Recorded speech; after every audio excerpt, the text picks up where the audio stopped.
2022 жылғы 1 қыркүйекке дейін Қырғызстан елінен әкелінген автомобильдер де мемлекет басшысының тапсырмасы бойынша жүргізілетін заңдастыруға жатады. Заңдастыру туралы әрбір өтініш жеке қаралатын болады. Автокөліктің кедендік тазартудан өтуі Евразиялық экономикалық одақтың бірыңғай кедендік базасы және іздестіру базалары бойынша тексерілетін болады.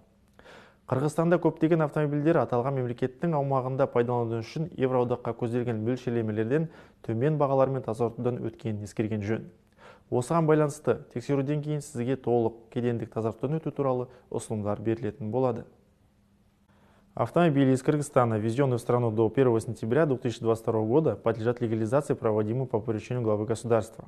В каждом случае заявление на легализацию будет рассматриваться индивидуально. Автомобиль будет проверен по базам розыска, единой таможенной базе Европейского экономического союза на предмет прохождения таможенной очистки. Необходимо отметить, что в Кыргызстане многие автомобили для использования на территории указанного государства проходили таможенную очистку по ставкам ниже, чем предусмотрено в ЕС.